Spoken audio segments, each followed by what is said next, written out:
हम बात कर रहे हैं सासाराम की सड़कों की उस हकीकत की जहां मैट्रिक की परीक्षा चल रही है, लेकिन दूर दूर तक ट्रैफिक पुलिस की नामो निशान नहीं था। जी हाँ, हजारों छात्र छात्राएं अपने भविष्य की सबसे महत्वपूर्ण परीक्षा देने घरों से निकले, लेकिन उन्हें सबसे पहले जिस परीक्षा से गुजरना पड़ा वह थी ट्रैफिक जाम की परीक्षा।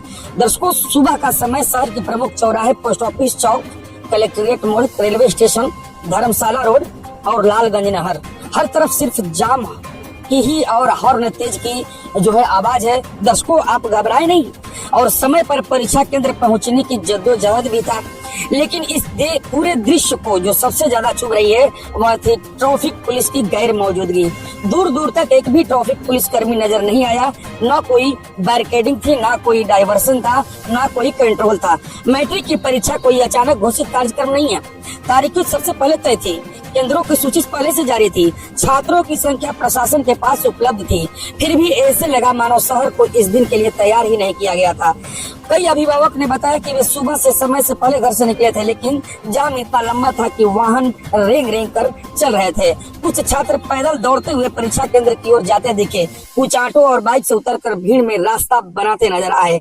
यह सिर्फ ट्रैफिक की समस्या नहीं थी, यह व्यवस्था की परीक्षा थी। जब परीक्षा जैसे संवेदनशील अवसर पर ट्रैफिक नियंत्रण की कोई स्पष्ट व्यवस्था न हो तो सवाल उठाना लाजमी हो जाता है। क्या प्रशासन को पहले से अंदाजा नहीं था कि भीड़ बढ़ेगी?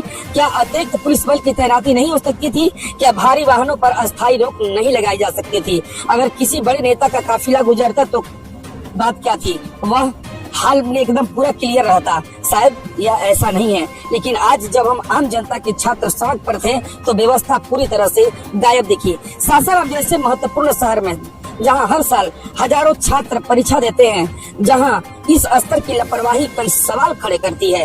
ट्रैफिक पुलिस का काम सिर्फ चालान काटना नहीं होता, बल्कि भीड़ को नियंत्रण करना भी होता है। संवेदनशील मौकों पर सुरक्षा और सुचारू व्यवस्था सुनिश्चित करना भी होता है, लेकिन आज दूर दूर तक ट्रैफिक पुलिस नजर नहीं आई, सिर्फ आम लोग और उनके बीच संघर्ष करती सड़कें।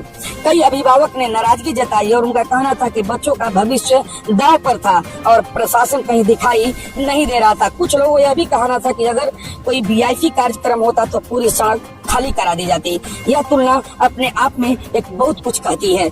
आज जरूरत थी सक्रिय मॉनिटरिंग की, संवेदनशील और चौराहों पर पुलिस तैनात की, वाहनों को नियंत्रित संचालन की, जनता की पूर्व सूचना की, लेकिन जो दिखा वह था अव्यवस्था।